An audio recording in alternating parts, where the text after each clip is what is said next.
అందరికీ నమస్కారం. నేను అమర్నాథ్ రెడ్డి, అన్నమయ్య జిల్లా పార్టీ అధ్యక్షులు, రాజంపేట శాసనసభ్యుడిని.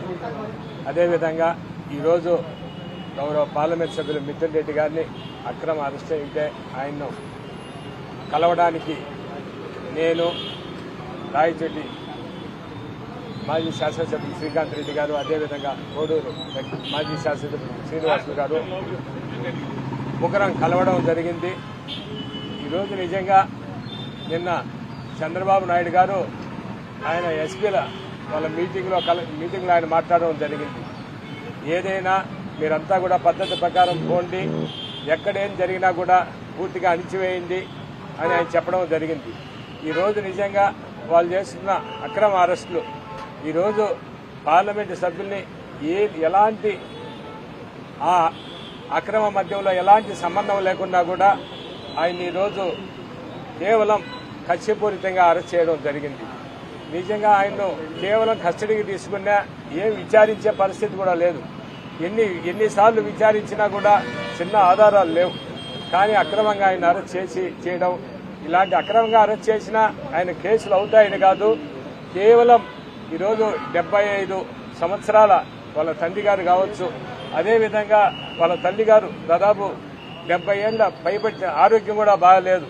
నిజంగా కేవలం వాళ్ళ తల్లిదండ్రులను మనోవేదనకు గురి చేశారే కానీ తప్పకుండా వాళ్ళు ఇంకేం సాధించింది లేదు. తప్పకుండా ఎప్పటికైనా కూడా న్యాయం ధర్మమే గెలుస్తుంది. తప్పకుండా త్వరలోనే మిథున్ రెడ్డి గారు అన్ని కూడా ఎలాంటి ఏం లేకుండా ఒక ఆణిముత్యం వల్లే ఆయన నిజంగా బయటికి రావడం జరుగుతుందని కూడా నేను తెలియజేస్తున్నాను.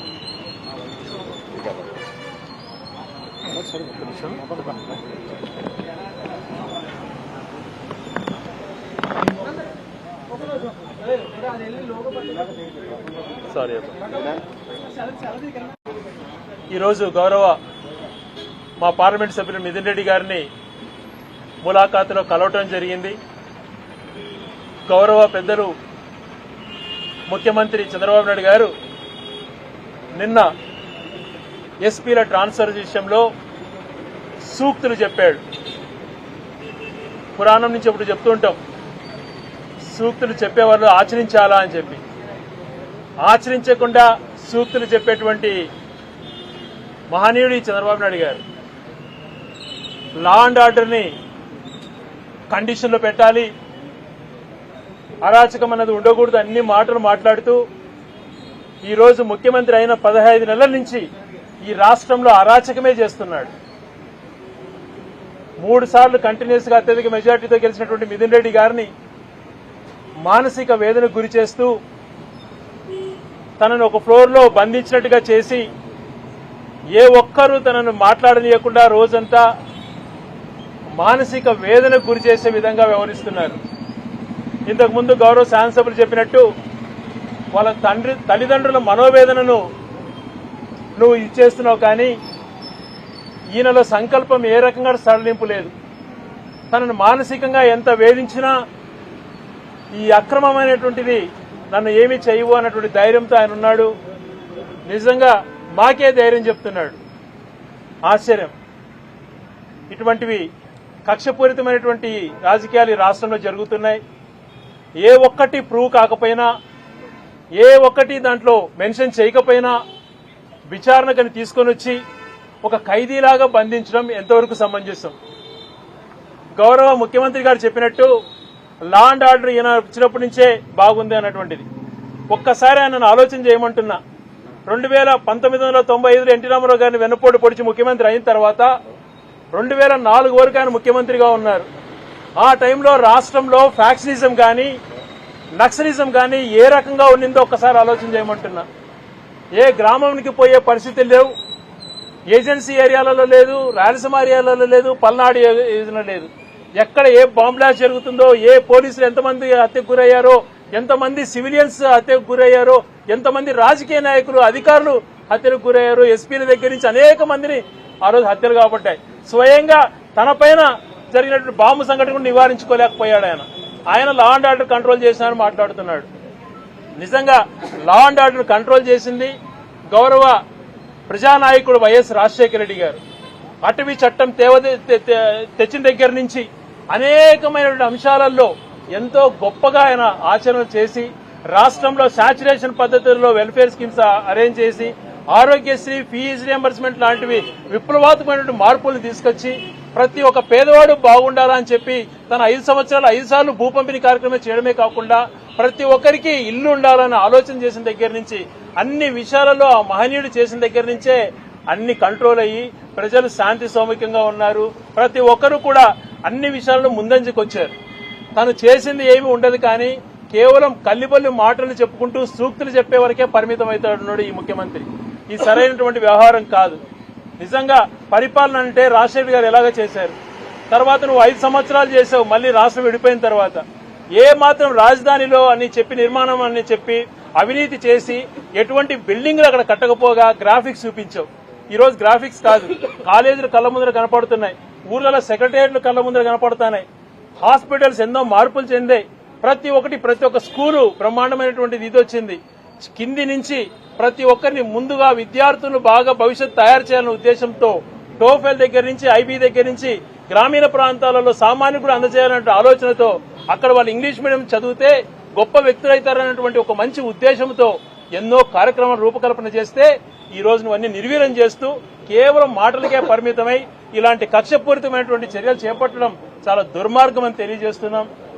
నిజంగా చంద్రబాబు నాయుడు గారు మీరు చెప్పేది కాదు, ఆచరించండి, ప్రజాస్వామ్యాన్ని గౌరవించండి, ఏది మంచి చెడు అని ఆలోచన చేయండి.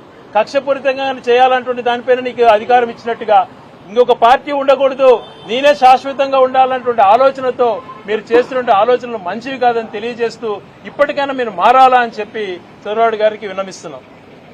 నమస్కారం.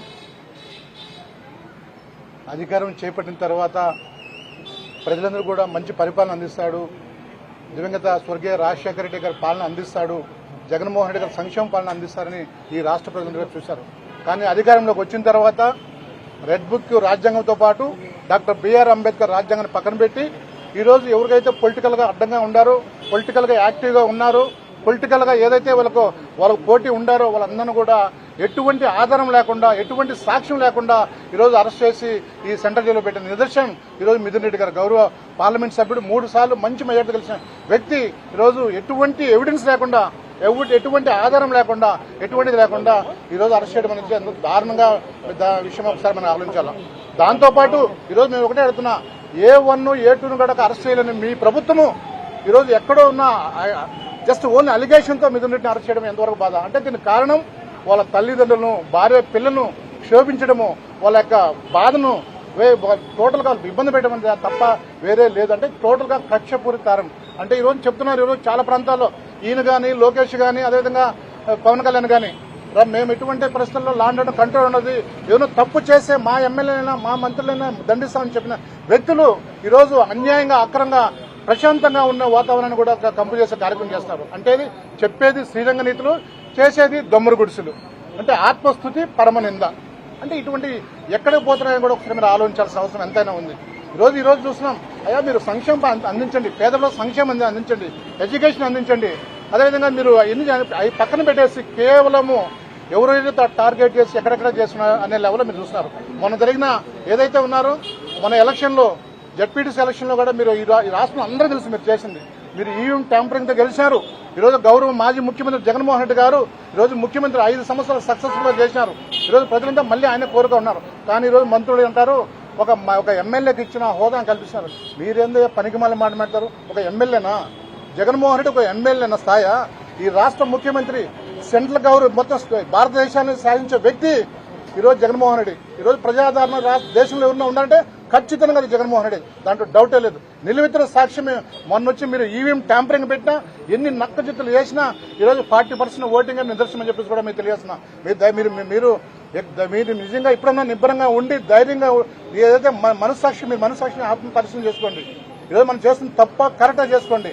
నిజంగా మాకు ఒకటి ఉంది, మీ పైన నమ్మకం లేదు, ఈ ప్రభుత్వం పైన ప్రజలకు నమ్మకం లేదు. పాలన మొత్తం టోటల్ గా గాలి కుదిరేసింది, టోటల్ కక్షపూరిత సాధింపు చేస్తున్న భాగంగానే ఈరోజు అంత అరెస్టు. దాంతోపాటు ఇంకా మళ్ళీ మేము చెప్తున్నాం, ఈరోజు మాకు న్యాయస్థానం పైన నమ్మకం ఉంది, పూర్తిగా న్యాయస్థానం పైన నమ్మకం ఉంది. ఖచ్చితంగా తొందరలోనే ఎవరైతే ఉన్నారో మా మిథున్ రెడ్డి పార్లమెంట్ సభ్యులు పరిపూర్ణంగా బయటకు వస్తారని పూర్తిగా నమ్మకం ఉంది.